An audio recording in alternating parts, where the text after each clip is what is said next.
everyone, welcome to the Money Club series. I'm your host, Zah Azmi, and I'm joined by Lebanon's top supermodel, straight from Milan, Mr. Sam El-Jaban. From Milan. How you doing, man? I'm good, bro. You look amazing today, super sharp. I'm feeling a bit jet lagged from the flight back from Milan, but I'm all right. It's No, nice you to be look here. good, man. You Thank look real good. Ready for a killer podcast? Indeed. We've got a killer guest on. Oh, my God. And welcome back, Mr. Aaron Hickey. Thank you. Good to be here. Mate, we haven't seen you for a while. Why is that? Where you been? Where you been, mate? We're very busy. Making too much money, huh? Kicking up.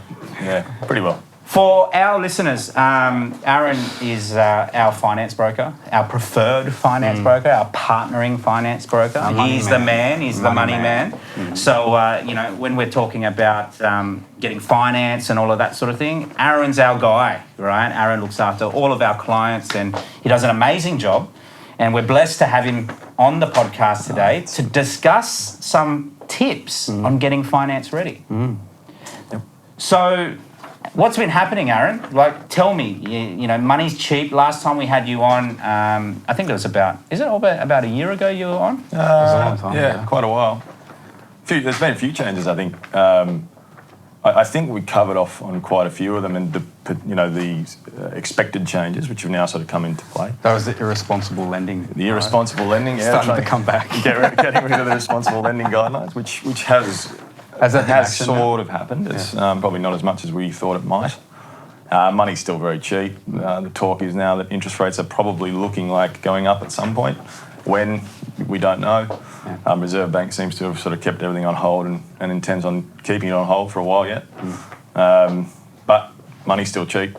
Just on that, when interest rates rise, right, because a lot of people are starting to freak out about it. I think CBA have just increased their rates. I think I read in the news yesterday. Yeah. Very minuscule. Slight, it's nothing, right? But the sentiment is, they're going to start raising interest rates. Now, when they start raising interest rates, it means that we've made money. Our properties have gone up in value. It means right? growth. They're trying to cool the market. That's right. Yeah, exactly. So people forget that, right? So people forget that they've actually made some good money in their properties. And if the interest rate goes up, then you've got money there. Yeah, right? it's a good sign. Good sign for the economy. Yeah. And that's particularly we've seen over the last couple of months, 4 and 5 year fixed rates are the ones that have started to go up. Whereas 4 and 5 year fixed rates 3 months ago, before this incredible boom in the property market, were pretty cheap. Isn't that crazy? yeah. This boom, like how much property prices have just gone up. You know, just from having access to cheap money. Yeah. You know, we do a lot of analysis on property, obviously over at Luxland, and we're looking at figures of sometimes up to 20% growth in the last 12 months. Like, that's massive. Yeah. Like, you've got $1 million property, it's gone up by 200 grand. Yeah. Like, I know people that don't even make 200 grand. You know what I mean? And that's a lot of money. I mean, that's not going to happen year on year, but it is crazy what's happened in the last 12 months. Property doesn't usually grow that quick. So, And it's even with the cheap rates. It's even the last 3 and 4 months, isn't it? It's not even necessarily 12 months. It's like this Yeah, year. it It's really is. 2021. Yeah, January 2021. was quite cool. December was quite cool as well. And then as soon as February, March hit, it just went through the roof. Which is not typically the time, is it, when we see a bounce back? I mean, you're the property guy, but I mean, it's sort of looking more at spring and summer are typically the good months to sell, right? Is that Well, That's look, when there's more activity. more activity? Because Yeah. it's more appealing to a buyer. I guess, we're really dictated by these interest rates, Yeah, right? yeah. As soon as we got the access to this cheap money, and COVID in Australia didn't really actually even occur, so people are just very confident. Anyway, let's move on. What I wanted to talk about today is we want to give our listeners 10 tips on getting finance ready, right? And getting, property, as we know, is not just about bricks and mortar. It's really about finance and leverage. And a lot of people forget about that. They think that, they focus so much on the property, but they forget that really it's a game of finance, right? If you can leverage yourself as far as possible, responsibly, you're going to win, right? And that's what Aaron is here for. And what I like about you guys is that you've been in the industry for a long time, both of you, and you've seen so many clients come and go, right? You've seen shit clients, you've seen great clients, right?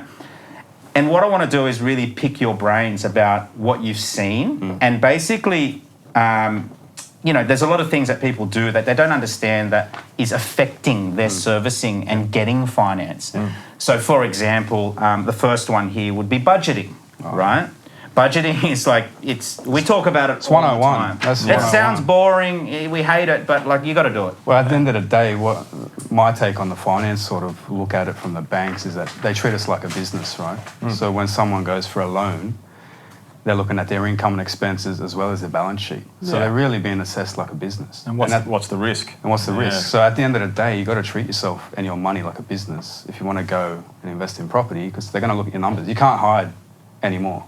No. And isn't it recently they start actually looking at your transactions personally?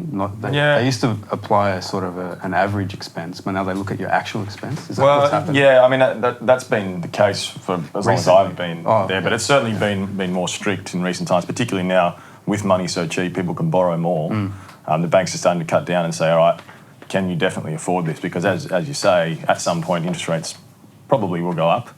I don't think they'll go up a lot, but the banks are just looking at it saying, let's make sure that this person can afford to pay the mortgage. And they used to apply a generic rate of expenses or something, but now I think they're looking more into your detailed expenses. Yeah. Because I remember when I was doing something for you, they wanted to see my exact expenses, and they were questioning something. Well, they're looking at you more in detail now. Yeah, certainly. Every bank has the household expenditure minimum, the HEM, which is what they consider to be the minimum amount it would take you to live a life based on your circumstance, how much income you've got, where you live, postcode of where you live has an impact.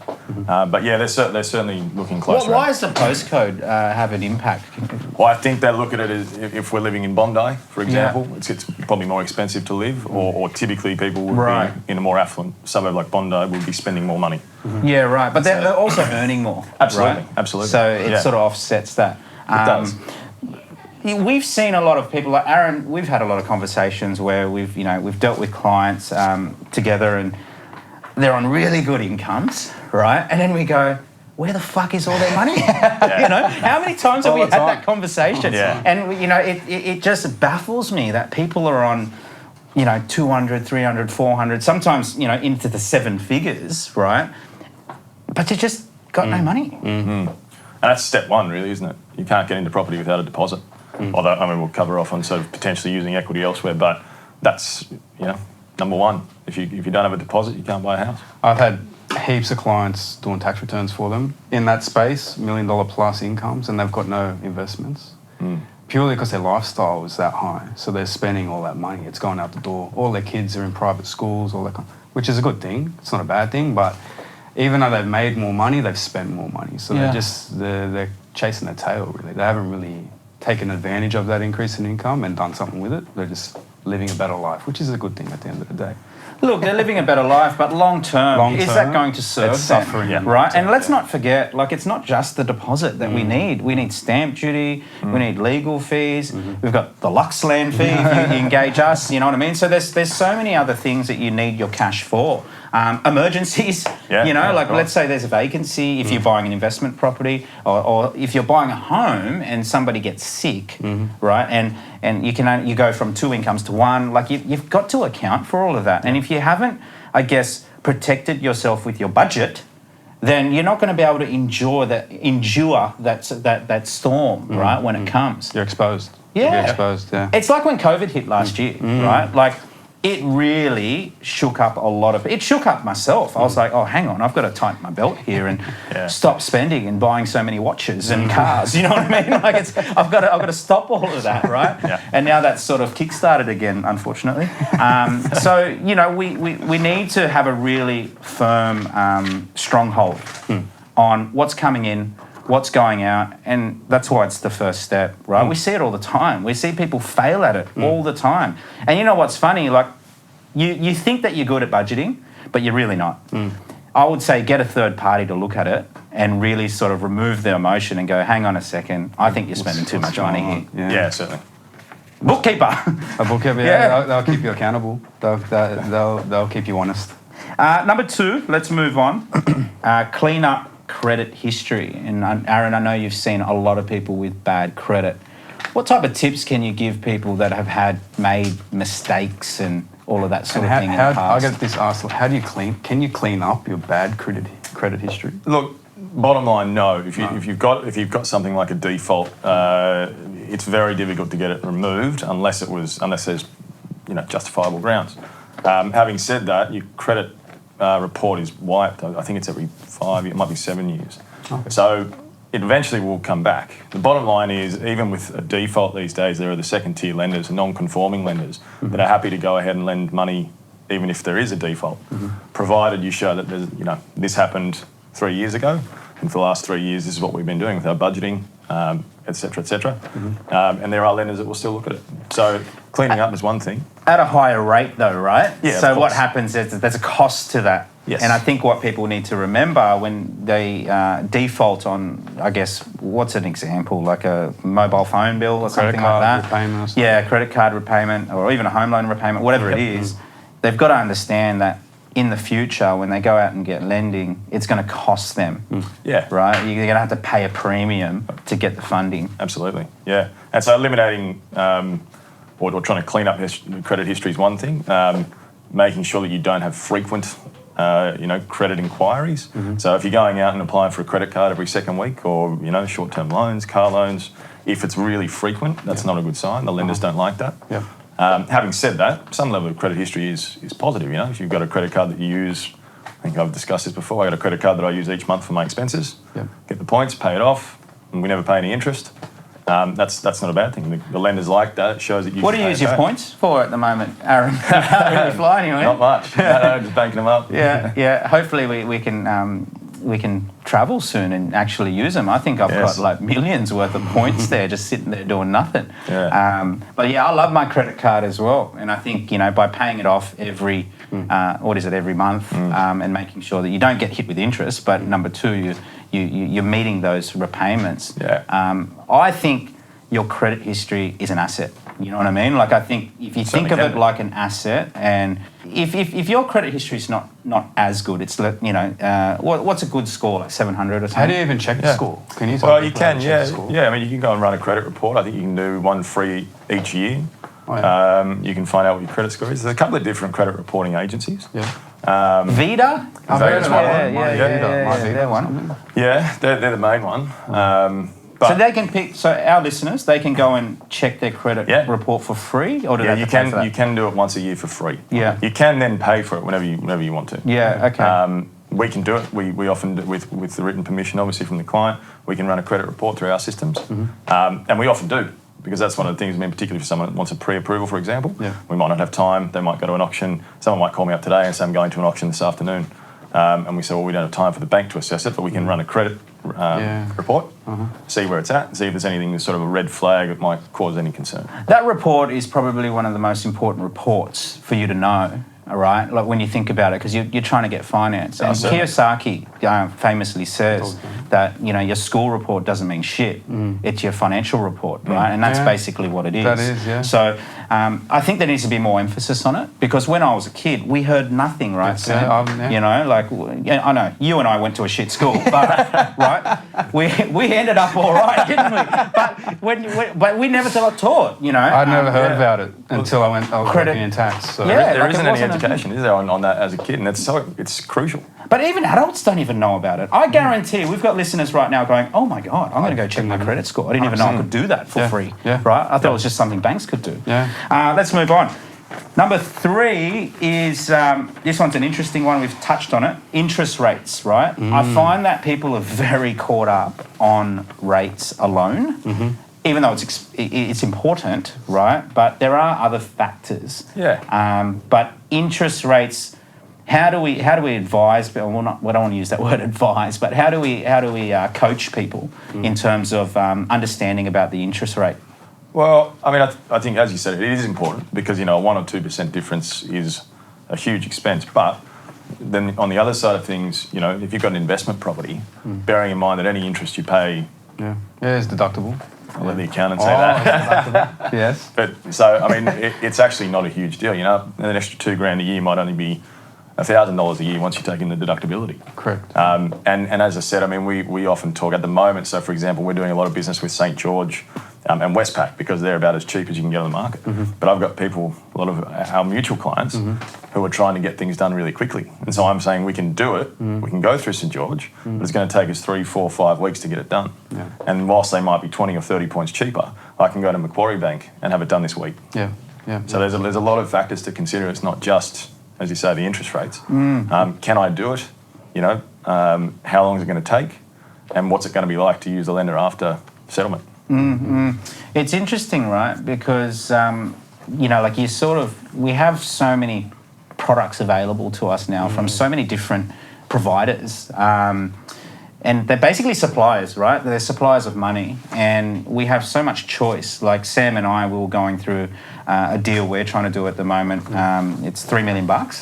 And what we've been offered is an LVR of 65%. So for our listeners that don't know what LVR is, it's loan to value ratio, meaning that we have to put a 35% deposit in, which equals over $1 million, right? Interest rate was cracker at 2.5%. Then we had another option, which was a 75% LVR, which means I only put 750 grand down, right? But the interest rate is 4.65%. Yeah, not at that level. And 2% on $2.5 million loan is 50 grand a year. The human calculator. I've been replaced. And that's exactly what I was about to say. Because we've done the calculations.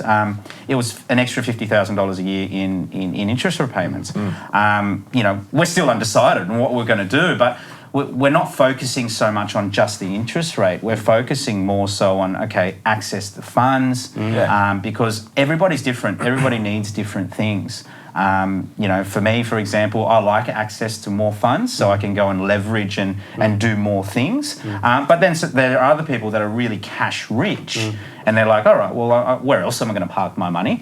Park it into the lower interest rate products so that, they're paying the lowest in interest. So everybody's different, right, Aaron? Like everyone has different needs. And different levels as well. I mean, at a level where you're sort of investing in a $3 million property, the interest rates become probably decidedly less important than people that are borrowing, $500,000 to buy a house, where that extra couple of $100, a month can be important. Well, I guess the difference between someone buying a home to live in and someone buying an investment like myself, right, is that I've got cash flow to support it. So I've got cash flow to offset that interest, where these guys that are really focused on rates tend to be the homeowners. Because they're forking out that liability every month. It's coming back to their budget. They have to keep it in their budget. Yes, don't over leverage. Don't over leverage. Another interesting one just on interest rates is the rise of the second and third tier lenders. Obviously, they're going to have a higher interest rate as well because you sometimes are able to get loans across the line with less, not credible income, but substantiated income. And I think in particular, these new lenders, it's cost of funding for them too. CBA goes and wants to get funding from someone. It's probably the safest bet in Australia.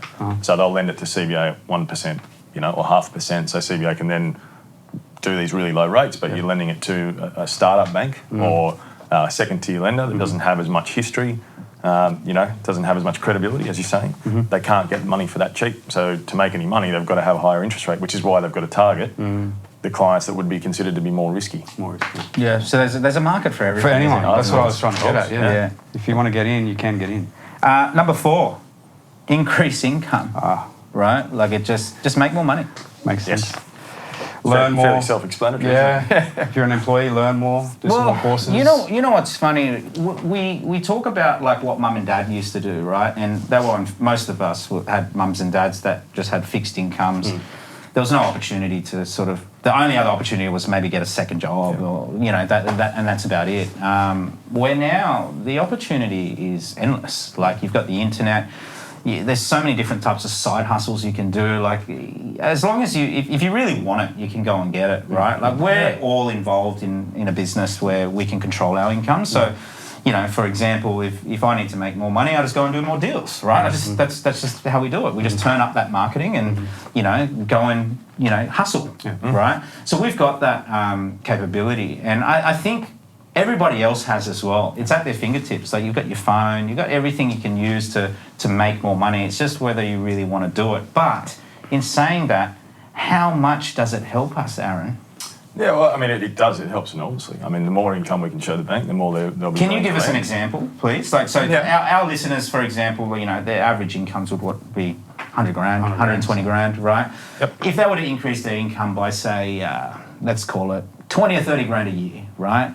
How much extra do you think they could borrow, generally speaking here? Very, very general numbers. You'd be looking at probably an extra anywhere from 200 to sort of 300,000 in extra. That's massive. Like extra borrowing. Yeah. That's depending massive. Depending on the level of income, from 100 grand up, every dollar you make is probably going to get you sort of anywhere from 7 to 10 times. So every more 10 borrowing. grand That's is like another 100. property when you think about it, right? Yeah. Like it's you're upgrading from a 4-bedroom to a 5-bedroom, right? You're upgrading from a 2-bedroom apartment to a 3-bedroom apartment. Like you can just do so much more. Yeah, absolutely. Like because the aim of the game, right, is to hold as much real estate as possible. So and you know control as much real estate as possible. So if you can get an extra 200 or 300 grand in terms of real estate, you're going to get much better quality. You're going to get probably a better location. Even if you wanted to buy a home, you're going to get a better location. So to make an extra 20, 30 grand, it's not hard, right? It's an extra $500 a week. Go and find out how you can do it. Yeah. Now, where that income comes from, does it matter? Yeah, it does. I mean, it's got to be consistent. You know, we can't go and do it for 2 weeks and then go to the bank and say this is going to be consistent. Yeah. But if we're doing it for 3 months, 6 months, 12 months, most of the time it's pretty easy to get the banks to consider it, bearing in mind as well, if it is self-employed income, so if you're going off and doing your side hustle, it does have to be shown over longer, 12 months, 2 years. Okay. Any PAYG employment where someone's paying your tax for you, that's the stuff the bank likes. So you go and get a Second job. Just like mum and dad did, right? They get a second job. So that's instantaneous adding to your... It could be a casual, you know, it could be casual. Yeah, casual's a bit more sort of 3 months you want to see. Yeah. And actually, one other thing probably to point out, you can go and work 60 hours a week, but the banks will not look at that and say, all right, that's sustainable for 30 years. Oh, really? So they might only consider, I've got one very, very, actually with that exact scenario at the moment, and the bank's saying this guy has been doing it for 12 years and earning great money, working 50 to 60, even 70 hours a week, PAYG, and they're saying, no, we can't take all that income because it's a 30-year loan term. And when he's 65, is he going to be doing 60 or 70 hours a week of work? Oh, wow. So it is a consideration for the banks. But selling side hustles and self-employment, 12 months, 2 years, beautiful. Anyone can do it. Anyone can do it. You just got to get out there and really want to do it, you right? want, Number 5, get married. And we've got a note here because Sam really wanted to add this to say, even if you're gay, right? Because in Australia, Well, no, you can. you know, you can. Yeah, you can. Right? Will it add to your serviceability if you have a partner? Yeah. What if they're shit with their budget? Are they looked at combined? That'll detract from their service. Yeah, right? well, not So necessarily. If two people are bringing in income and the bank will consider that as a couple, our living expenses are not double a single person, they're probably 1.5 times. Yep. Because you get to share the expenses, you know, you share in the same bedroom, you eat the same meals. Rents and all that. Rents That's and all right, that stuff, So if I'm a single person earning 200 grand a year, I'm probably, well, actually that's probably not the right equation. But bottom line is, it's not just doubled. So your expenses are not doubled. Being in a couple, it's certainly So they halve your expenses, but they'll keep you, or not halve, but they'll reduce your expenses and double or add the incomes together. Yeah, well, it doesn't reduce expenses, but it's not. So if they say, me as a single person, my expenses are $2,000 a month. If I go with my wife and say my expenses are now $2,500 a month, they'll accept that. But then I can add on her income. As opposed to saying both of us separately, $2,000 each a month is our expenses. That's $4,000. That really reduces your borrowing capacity. So it's definitely a plus, getting married, right? Like partnering up really and utilising both incomes for servicing. But we had a bit of a debate during the week, Aaron, about this whole thing. Yeah, we have many debates, but this debate was interesting, right? Particularly around marriage and... Yeah. So Sam, right, like as much as he's about equality and all of that sort of stuff, he, back in his home country, right, have people that have 4 wives, right? Yes. I had now, 7 what I back wanted to home. ask you, if we got married to 4 different women, right? And they are all earning, say, 100 grand a year each. Does that mean my servicing just skyrockets and goes through the roof? Oh, I'm not sure. It might be more expensive, actually. Poor wife. Your expenses would be through the roof. But in terms of, they're all working, right? Yeah, well, in theory, yes. I mean, if you go in, it's the same as, mum and dad buy a property with the kids. Yeah, that's what I was Then thinking. the serviceability goes up. But you've got to consider 2 households, etc., etc. If everyone's under one roof in this scenario. We build some really spacious 5-6 bedroom homes, right? So there's plenty of room for more. But yeah, it was an interesting conversation because I was like, okay, well, I don't know in Australia if you can legally do that, but I know that, some countries you can. Yeah, in some countries you can, right? And that's probably what they're doing to build a good asset. So yeah, they marry heaps of women. Yeah, get better service. And the other thing is, in some cultures, like people buy together. They do it. The whole family buys together. And that's probably a pretty relevant point too. I'm not a fan of that strategy, only because it's very, very difficult. And there's something called joint and several liability, which means if I own a house with my sister, the majority of banks will consider me liable for the entire debt, even though it's 50-50. So it can cause headaches. It can be a bit painful. When you're trying to use equity from that property, I've got to prove that there's a benefit to my sister to let me borrow against the house for another house if she's not involved. So a lot of red tape sort of comes up down. Yeah. Sounds like a pain in the ass. So really, if you're gonna partner up with someone, partner up with your wife or your husband. Yeah. If you can, that's the way to do it. Yeah. So number 6. The Bank of Mum and Dad, which has gained a lot of popularity probably in the since, I guess, when Sydney boomed back in 2013, that was the start of the boom. A lot of baby boomers made, a ton of cash in their properties. And we currently, we're in the eastern suburbs of Sydney here, and to buy a property here, as you boys know, is, very far out of reach. So if you grew up here, and you've got baby boomer parents that have, made quite a lot of money, what they're doing now is giving it as security, or they're funding a deposit for their kids to go and buy the home that they live in. And it's not just here in the eastern suburbs, it's happening everywhere in the world, really. And I feel that Australia is a very immature market in terms of a property market, but we're heading in a direction where if you're not born into parents that have property and hold some sort of wealth in property, it's going to be difficult for you sort of to get into the property market. And it goes back, doesn't it, to the original point, which is trying to get into the market, having a deposit, budgeting.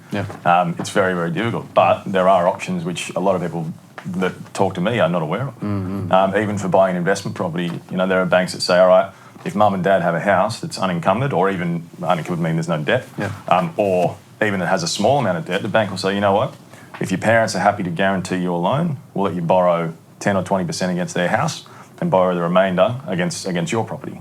So it's a way of getting in the market. And obviously there's risks involved for the parents, but, Look, we do it, right? We do it, and our clients, I guess we have some strict criteria around doing this strategy, because this is the thing, like I didn't do that, right? I didn't have the privilege or the luxury of using the Bank of Mum and Dad. I had to save my deposit in cold hard cash. But what that taught me was the budgeting, the discipline, all of that sort of stuff, right? And what I find with a lot of people, not a lot, probably not so much my clients, but other people that do it, they use the Bank of Mum and Dad as security for their deposit on their property. What happens is that they haven't really had to work hard to get that property. So what happens is they've got, say, 200 grand from the Bank of Mum and Dad. They've got 800 grand from the bank. They've got a $1 million property, right? And what I find, and this is not everyone, but there are a lot of people out there, they just don't value the property. It came too easy. It came too easy, right? So what happens is they might sell very quickly, or they treat the property like shit, or they might default on their home loan because they just, they don't value the whole that's the danger budgeting. too. The danger is that defaulting on that loan mum and dad are giving Brings the the family guarantee, home they're involved. So I think, again, going back to school, right, this now, living in this era, we need to now have this type of education for our kids, right? Because I can guarantee my kids are going to leverage off me, right? Because there's no, I feel like if we continue to live in Sydney, there's no way they're going to be able to sort of save their own deposit for a property in Sydney, right? They're going to have to use me. So I think what's going to have to happen is, as we move into this new era, more education needs to be on it. Yeah, I couldn't agree more. But we do give it the tick of approval. It's a great way of getting into the That can market, be a great right? strategy if it's used properly, yeah, absolutely. So I think, you know, if you are going to use the bank of mum and dad, maybe reach out to people like us, and we can tell you the pitfalls, the pros, the cons, and how to mitigate that risk of, doing it wrongly. Yep, certainly. Number 7 is pretty important. What's your strategy? Right, we've seen so many. Do you have a strategy? Yeah, a lot of people don't. It's the first thing you should really have knuckled down. Have a plan, work towards something. Yeah, absolutely. So here at Luxland, what we do is we promote the 10-year acquisition strategy, as you boys know. I think the mistake a lot of people make is they just think about the property in front of them, and the property in front of them may be a great property if they were just buying one, right? And they've got to think about 1, 2, 3, 4, all the way up to 10, because at the end of the day, we're trying to control as much real estate as possible with cash flow supporting it, right? So our strategy is much different to, say, the couple that want to buy a home to live in. Yeah. It's very different. It's going to be different types of real estate, and you need to know what your strategy is, because your finance needs to know about it. Right? Like you're going to finance it differently. Like, for example, an investment property is different to an owner-occupier residency, right? So, the loans are different. Yeah. And how much do you borrow? I mean, do you use all your cash for the first investment? Probably not. If your strategy is acquisition of multiple properties, you can't use all your deposit in the first go. Otherwise, you've got access to nothing moving forward. But as long as you've got a strategy and a plan, and that's the other thing that with the banks in particular. If you have a plan and a strategy and you can show that you've been executing on that plan, they love it. And they love you, and they'll bend over backwards to help you if it's consistent. Would you say that you need the finance sort of assessed before you'd strategise? I think it's very important. You need to know your numbers first, first, as we've discussed, borrow, and then strategise on that. As we discussed last time, I mean, there's no point going and looking at a property for $2 million when your capacity is $500,000. But also, if you've got capacity to borrow $2 million, I mean, is $500,000 enough? I think the dangerous thing is, Aaron. I think the dangerous thing is that when people have too much capacity, right? Because when they have too much capacity, and I've been in this same boat before, where you've got millions of dollars worth of equity, millions of dollars worth of servicing, and then you think, all right, what do I do? I'm going to buy an island. Do you know what I mean? Like you think stupid shit, right? Yeah. So. And last night I had a conversation with a client of mine, and he really wanted to do a house and land package. And I said, okay, but what's the objective? The objective is to control as much real estate as possible. So for him, it made sense to buy a couple of townhouses and an apartment that exposed him to more real estate spread between 2 or 3 different states, right? And he's got more cash flow coming in. But if it was just to buy the one property, then the house and land package probably would have made sense, right? But the objective, the strategy, wasn't just to buy one property. So it's really important to find out, okay, what is your strategy? What's your objectives? Because everybody's different, right? Like, Sam, you'd be different to me. You guys will be different to each other. You really got to find out what is it that you want, figure out that strategy, and then we go, all right, let's proceed with this finance. Number 8. Oh, this is an interesting one. It's a controversial one. Wear protection. Like a raincoat. This is what happens when you give it to Sam to organise the podcast. I was running out of ideas. A lot of taboo subjects here. But, but it's true, right? Like, kids will fuck up your plans. Yeah, like your servicing actually, decreases when kids come along. And, kids are great, and hopefully one day I'll have a family of my own.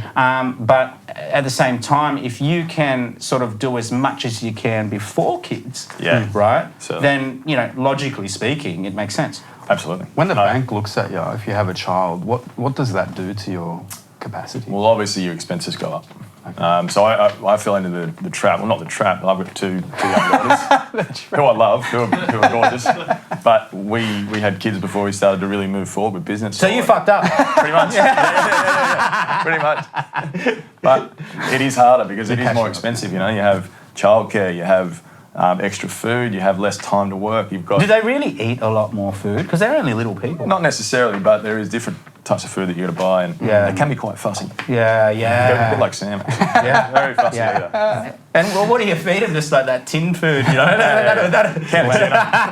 blended potatoes. But I guess they do take up not just money, but a lot of time, and sometimes households need to go down from double income to single income absolutely. At certain periods. And I guess a question, Aaron, maternity leave, right? Because a lot of our clients, they do have kids, or they're planning to have kids as well. When the wife goes on maternity leave, does that, or paternity leave, do the banks look at that still as servicing? They're planning to go back to work and all of that sort of thing. Does it affect them? It's a really good point, because yes, it does affect them, and a lot of lenders will say no, until you're back at work, we won't consider your income. However, there are lenders that don't. As we were talking about before, there's a market for everything, and there's lenders that will do a lot of stuff, including if you have. So I've actually got about half a dozen people at the moment that are on maternity leave, who we're trying to get finance for. If we have a letter from their employer saying they will be going back to full-time work on this date, on this income, as they were previously, we can use that income if they show enough savings to cover the period between when the loan settles and when they go back to work. What is maternity leave? Like, how long is it generally? Is it 3 months or 6 months? I think 3 months is the government sort of assisted maternity leave. And then they guarantee the role. They have to.